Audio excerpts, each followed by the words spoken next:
నమస్కారం APTS 24/7 news కి స్వాగతం. ముందుగా హెడ్లైన్స్ చూద్దాం.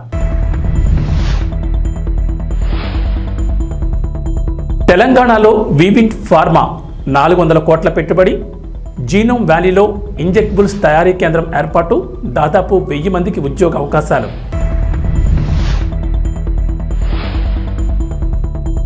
$500కే గ్యాస్ సిలిండర్, మరో గుడ్ న్యూస్ చెప్పిన రేవంత్ సర్కార్. 2 రోజుల్లోనే రాయితీ సొమ్ము అకౌంట్లలో జమ.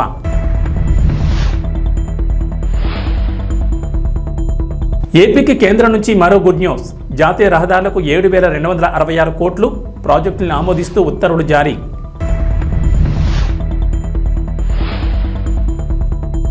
తెలంగాణకు రెయిన్ అలర్ట్, ఇవాళ పలు జిల్లాల్లో వర్షాలు, ఎల్లో అలర్ట్ జారీ. ఏపీలో కొనసాగుతున్న వర్షాలు 2-3 రోజులు వర్షాలుంటాయని వాతావరణ శాఖ అధికారులు వెల్లడి.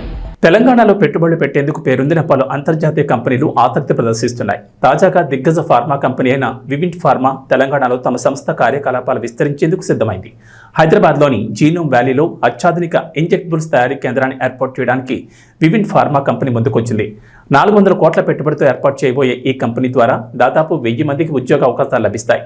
పెట్టుబడుల సమీకరణ లక్ష్యంగా అమెరికాలో పర్యటిస్తున్న ముఖ్యమంత్రి రేవంత్ రెడ్డి, ఐటీ పరిశ్రమల శాఖ మంత్రి శ్రీధర్ బాబు నేతృత్వంలోని ప్రతినిధి బృందం వివింట్ కంపెనీ ప్రతినిధుల మధ్య జరిగిన చర్చల అనంతరం పెట్టుబడులకు సంబంధించి కీలక ప్రకటన చేశారు. ప్రస్తుతం జీనోమ్ వ్యాలీలో వివింట్ కంపెనీ R&D కేంద్రం ఉంది. సుమారు 70 కోట్లతో నెలకొల్పిన ఈ సదుపాయాలతో పాటు అంతర్జాతీయ మార్కెట్లో విస్తరించేందుకు కంపెనీ ప్రణాళికలు రూపొందించింది. అందులో భాగంగా హైదరాబాద్లో తన మొదటి తయారీ కర్మాగారాన్ని స్థాపించనుంది. కాంగ్రెస్ ప్రభుత్వం మహాలక్ష్మి పథకంలో భాగంగా 500కే గ్యాస్ సిలిండర్ అందిస్తున్న విషయం తెలిసిందే. 6 గ్యారంటీల అమల్లో భాగంగా రాయితీపై సిలిండర్లు అందిస్తున్నారు. రాష్ట్ర వ్యాప్తంగా 1.20 కోట్ల గ్యాస్ కనెక్షన్లు ఉండగా రేషన్ కార్డు ఉన్నవారు మాత్రమే 500 గ్యాస్ సిలిండర్ పొందేందుకు అర్హులుగా ప్రభుత్వం నిర్ణయించింది. దీంతో తెలంగాణ వ్యాప్తంగా రేషన్ కార్డులు ఉన్నవారు 89.99 లక్షల మంది ఉన్నారు. ప్రజాపాలన దరఖాస్తుల ద్వారా వీరిలో 91.49 లక్షల మంది 500 గ్యాస్ సిలిండర్ కోసం దరఖాస్తు చేసుకోగా తొలుత 39.50 లక్షల కుటుంబాలను అర్హులుగా గుర్తించారు. ప్రజాపాలన అప్లికేషన్లలో సరైన వివరాలు ఇవ్వకపోవడం వంటి కారణాలతో వారికి రాయితీ అందడం లేదు. ప్రతి ఆయిల్ కంపెనీ వినియోగదారు సంఖ్యతో పాటు ఒక యూనిక్ ఐడి ఇస్తాయి. ఇందులో 17 నుంచి 19 అంకెలు ముద్రించుంటాయి. అయితే చాలా మంది ప్రజాపాలన దరఖాస్తులో యూనిక్ ఐడి కాకుండా కన్జ్యూమర్ ఐడి రాయడంతో రాయితీ అందకుండా పోతోంది. ఈ సంఖ్యను అప్లికేషన్ ఫామ్లో రాయని వారు ప్రజాపాలన కేంద్రాల్లో తిరిగి మరోసారి సరైన వివరాలు అందిస్తే ప్రభుత్వం అర్హులుగా గుర్తిస్తుంది. ఆధార్ నెంబర్ తప్పు రాసినా కూడా సరిచేసుకోవచ్చు. ఇలా 4.60 లక్షల మంది సవరణ చేసుకోగా వారందరికీ 500కే గ్యాస్ సిలిండర్ అందుతోంది. దీంతో లబ్ధి పొందే మొత్తం కుటుంబాల సంఖ్య 44.10 లక్షలకు చేరుకుంది. ఇదే కాదు, ఆడబిడ్డలకు కట్టెలపై కష్టాలు తీర్చాలని, వాళ్ళ కన్నీళ్లు తూడవాలని 1200 రూపాయలు ఉన్న సిలిండర్ను ఇవాళ 500 రూపాయలకి ఆడబిడ్డలకి ఇంటి దగ్గర ఇచ్చి ఆడబిడ్డల కన్నీళ్లు దూర్చే బాధ్యత ఇవాళ ఈ ప్రభుత్వం తీసుకున్నది. తెలంగాణ ప్రభుత్వం మహాలక్ష్మి పథకం కింద మహిళలకు, బాలికలు, ట్రాన్స్జెండర్లకు ఉచిత బస్సు ప్రయాణ సౌకర్యం కల్పిస్తున్న సంగతి తెలిసిందే.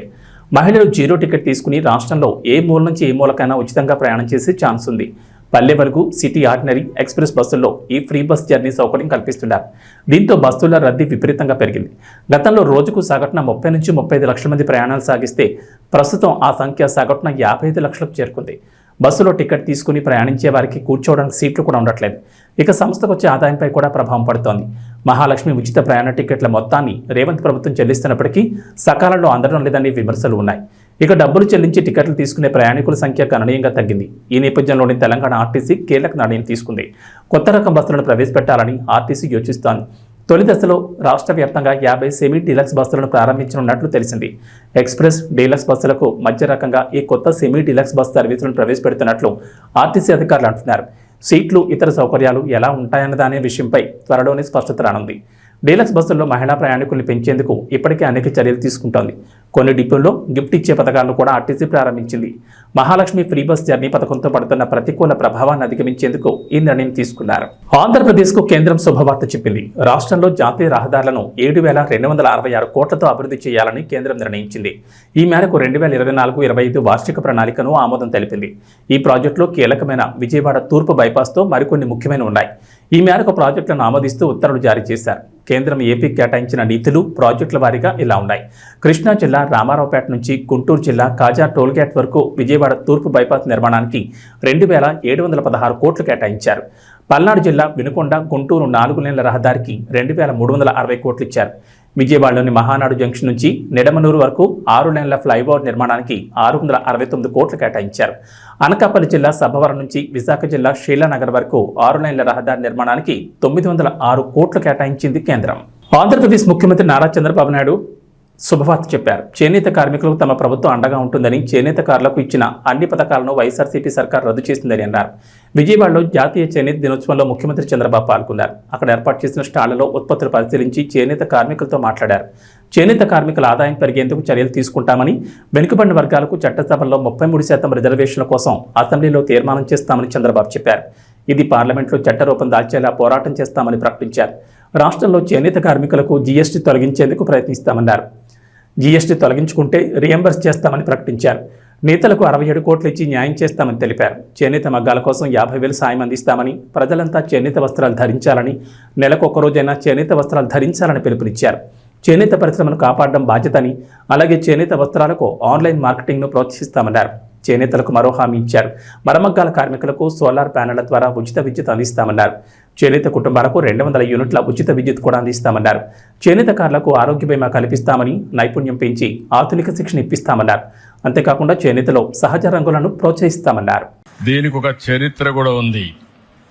భారతదేశ స్వాతంత్ర ఉద్యమంలో విదేశీ వస్త్రాల బహిష్కరణ, స్వదేశీ వస్త్రాల్ని ప్రోత్సహించడం ఆ రోజు ఒక ఉద్యమ స్ఫూర్తితో ముందుకు తీసుకుపోయారు. అది కూడా ఈ రోజునే జరిగింది. ఆగస్టు 7వ తారీఖున మొట్టమొదటిసారిగా జరిగి, అది వాడలా వెళ్లి, అది కడకు క్విట్ ఇండియా మూవ్మెంట్ కింద ఏదైతే బ్రిటిష్ వారిని మళ్లీ పంపించే వరకు ఉద్యమం జరిగిందంటే ఆ స్ఫూర్తిలో ఇది ఒక భాగం అని చెప్పి కూడా నేను మీకు తెలియజేస్తున్నా. అదే మరి మన దేశంలో కూడా 2015 నుంచి ఈ యొక్క చేనేత అంతర్జాతీయ దినోత్సవాన్ని జరపాలని చెప్పి అనుకోవడం, కేంద్రంలో మోడీ గారు చేయడం, నేను ముఖ్యమంత్రిగా ఉన్నప్పుడు 2015 నుంచి ఈ కార్యక్రమానికి శ్రీకారం చుట్టాం. అది చాలా సంతోషం అని చెప్పి కూడా నేను మీకు తెలియజేస్తున్నా. ఒకే మాట చెప్తున్నా, ఈరోజు నేను వచ్చింది మీ అందరికీ భరోసా ఇవ్వడానికి వచ్చా. అందరితో సమానంగా చేనేత కార్మికుల్ని పైకి తీసుకొచ్చే వరకు ఈ ప్రభుత్వం నేను అండగా ఉంటామని మరొక్కసారి స్పష్టంగా మీ అందరికీ హామీ ఇస్తున్నా. నేను చాలా ఎన్నికల్లో చూశాను. ఏ ఎన్నికలు వచ్చినా కొంతమంది అటో ఇటో వెళ్లారు, కానీ చేనేత కార్మికులు మాత్రం మూకుమ్మడిగా బలపరిచింది తెలుగుదేశం పార్టీనే బలపరిచారు అన్ని ఎన్నికల్లో.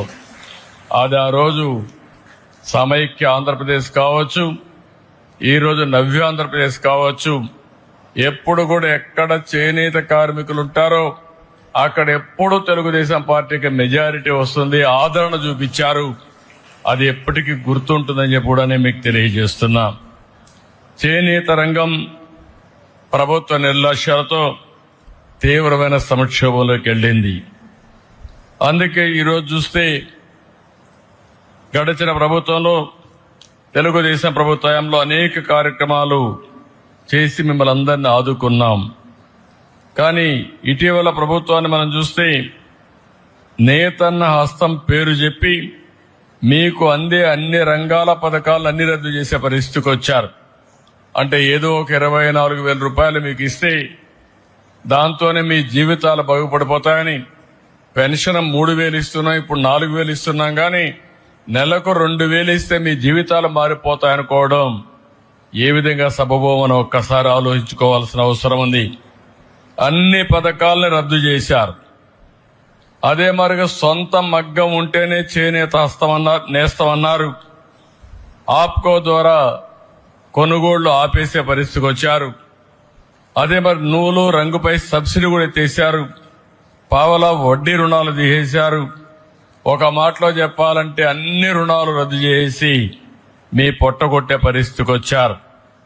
ఈ రోజు గడిచిన ప్రభుత్వాన్ని మీరు చూస్తే కార్మికులకి, చేనేత రంగానికి 226 కోట్ల రూపాయలు అప్పు పెట్టే పరిస్థితికి వచ్చారు, బకాయిలు పెట్టే పరిస్థితికి వచ్చారు.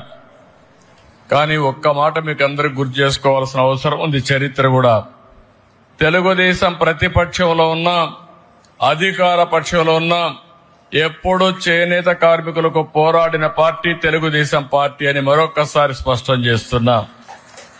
2007లో 3072 కోట్లు చేనేత రంగం రుణమాఫీలు చేయాలని ఆనాటి కాంగ్రెస్ ప్రభుత్వం చెప్పి మోసం చేస్తే గట్టిగా పోరాడాం. ఇప్పటికి కూడా నాకు గుర్తుంది. 2000 మేము పోరాడిన పోరాట ఫలితంగా 2011 ఆనాటి ముఖ్యమంత్రి రోసయ్య గారు చీరాల్లో మేము వ్యతిరేకంగా ఉద్యమం చేస్తే 109 కోట్ల రూపాయలు మాఫీ చేయించాం. అది చాలదని 110 కోట్లు చేయకపోతే 2014లో అధికారంలోకి వస్తానే 110 కోట్ల రూపాయలు రుణమాఫీ చేసి చేనేత కార్మికులకు ఇచ్చిన మాట నిలబెట్టుకున్నాం. ఈరోజు మీరు ఒకసారి చూస్తే ప్రతి ఏటా 2014 నుంచి 250 కోట్ల రూపాయలు బడ్జెట్ కేటాయించాం. 90,795 మంది కుటుంబాలకి 100 యూనిట్లు కరెంటు ఉచితంగా ఇచ్చాం. ఆ రోజు మీరందరూ అడిగారు, చేనేత పరిశ్రమలో చాలా సమస్యలున్నాయి, చిన్న వయసులో అనారోగ్య సమస్యలు వస్తున్నాయి, మగ్గం పైన కూర్చుంటున్నాం, కడుపు రేకు నూలంతా ఎడుతుంది, దానివల్ల ఇబ్బందులు వస్తున్నాయంటే 50 రూపాయలకే పింఛన్ ఇచ్చిన ఘనత, పెన్షన్లు ఇచ్చిన ఘనత తెలుగుదేశం ప్రభుత్వాన్ని చెప్పి మరొకసారి గుర్తు చేస్తున్నా. నూలు రంగుల పైన 20% సబ్సిడీ ఉంటే దాన్ని 40% పెంచాం. మరమగ్గాలకు 50% రాయితీ కోసం 80 కోట్ల రూపాయలు ఖర్చు పెట్టాం. 1,11,00,000 మంది చేనేత కార్మికులకి 2,000 రూపాయలు పింఛన్ ఇచ్చాం. ఆప్కో ద్వారా చేనేత వస్త్రాలు కొనుగోలు చేశాం.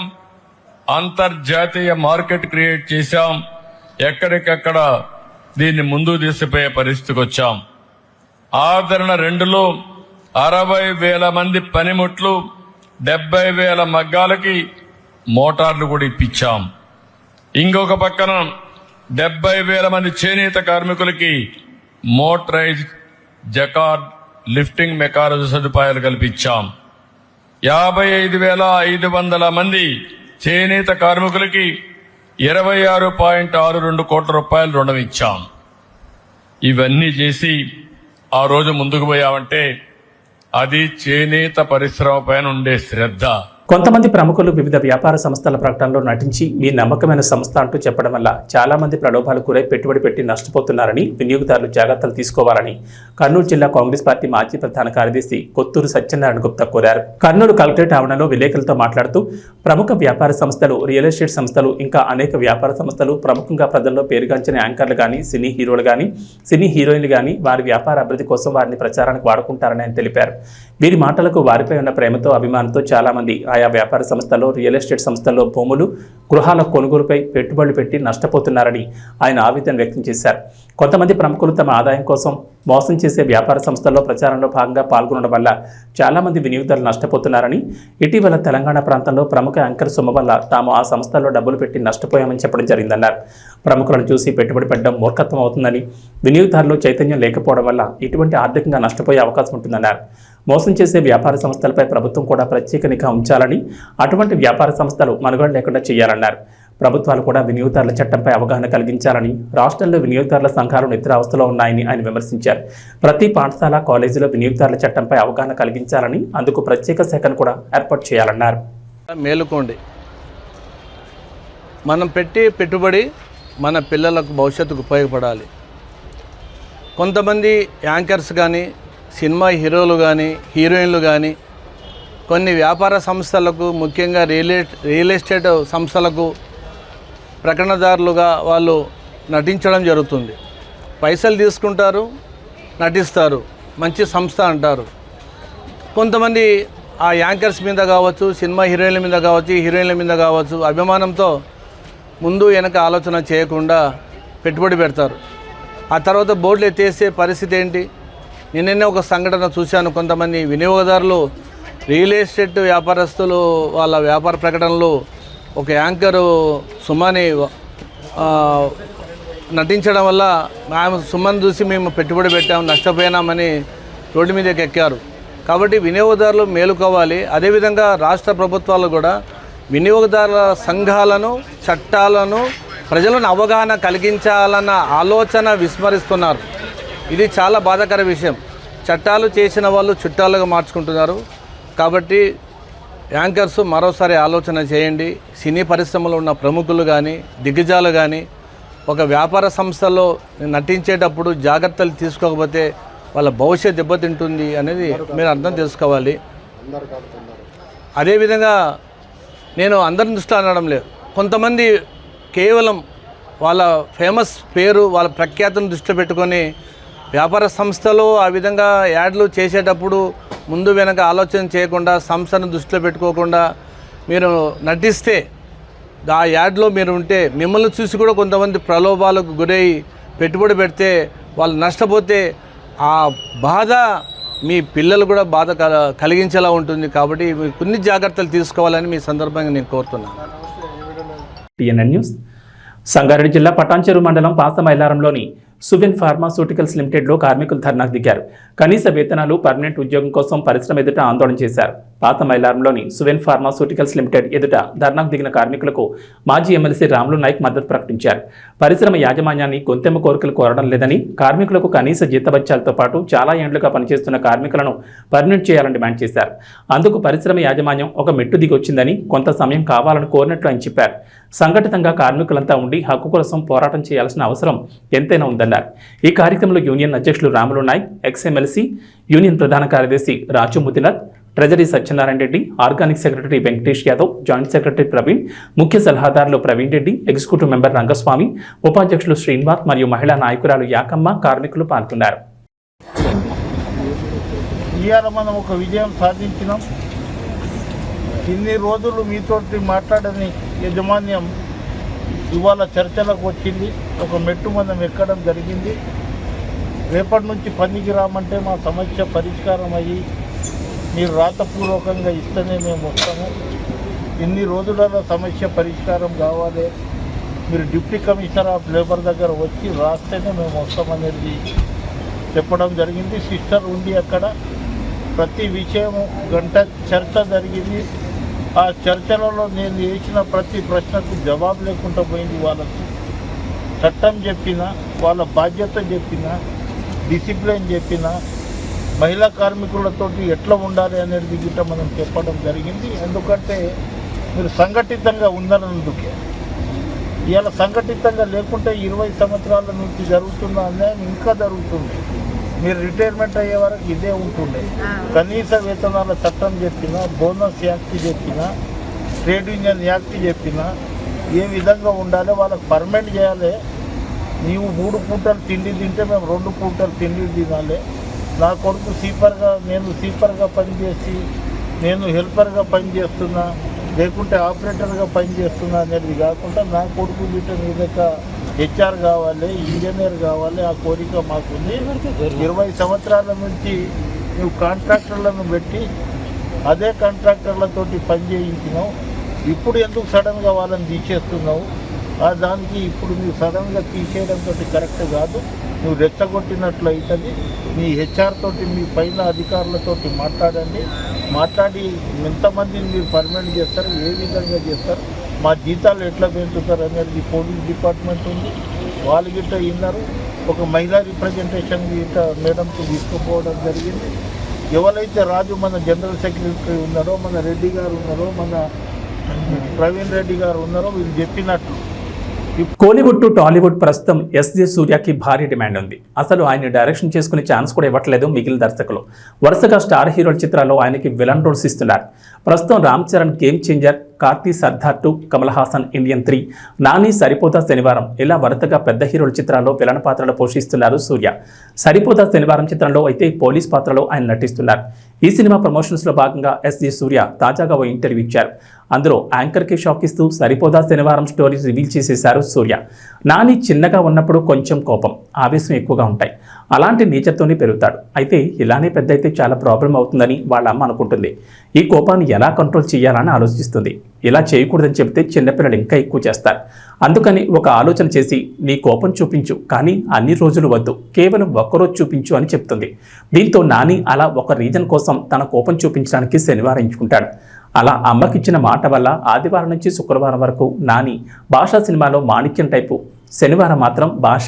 అలా నాని ఈ సినిమాలో శనివారం భాష అన్నమాట అంటూ ఎస్జి సూర్య ఈ కథను చెప్పారు. ఇక వాతావరణ విషయానికి వస్తే తెలంగాణకు హైదరాబాద్ వాతావరణ కేంద్ర అధికారులు రెయిన్ అలర్ట్ జారీ చేశారు. నైరుతి రుతుపవనాలు యాక్టివ్గా ఉండడం, ధోని ప్రభావంతో పలు జిల్లాల్లో వర్షాలు కురుస్తున్నాయన్నారు.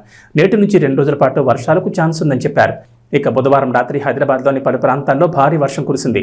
హైటెక్ సిటీ, గచ్చిబౌలి, అత్తాపూర్, టోలీచౌక్, జూబ్లీహిల్స్, యూసఫ్గూడ, పంజాగుట్ట, కోటి, మలక్పేట్, దిల్సుఖ్ నగర్, ఎల్బీ నగర్, వనస్థలిపురం, ఉప్పల్, మోసాపేట్, కూకట్పల్లి, మియాపూర్ తదితర ఏరియాల్లో వర్షం పడింది.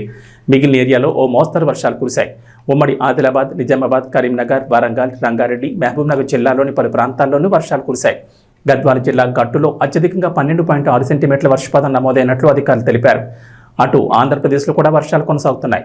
బంగాళాఖాతంలో కాకుండా భూ ఉపరితలంపై అల్పపీడనాలు ఏర్పడే వాతావరణం కనిపిస్తోంది. పశ్చిమ బెంగాల్, జార్ఖండ్ పరిసరాల్లో 5 రోజుల క్రితం ఏర్పడిన అల్పపీడనం మరింత బలపడి తీవ్ర వాయుగుండంగా మారింది. తాజాగా మరో అల్పపీడనం ఏర్పడనుంది. ఈ ప్రభావం శ్రీకాకుళం, పార్వతీపురం, మన్యం, అల్లూరు సీతారామరాజు జిల్లాలపై కొంతవరకు ఉంటుందని అంచనా వేస్తున్నారు. రాష్ట్రంలో నైరుతి రుతుపవనాలు మోస్తరుగా కదులుతుండడంతో వర్షాలు కురుస్తున్నాయి. రాబోయే 24 గంటల్లో కోస్తా, రాయలసీమలో ఎక్కువ చోట్ల వర్షాలు కురుస్తాయని అంచనా వేస్తున్నారు.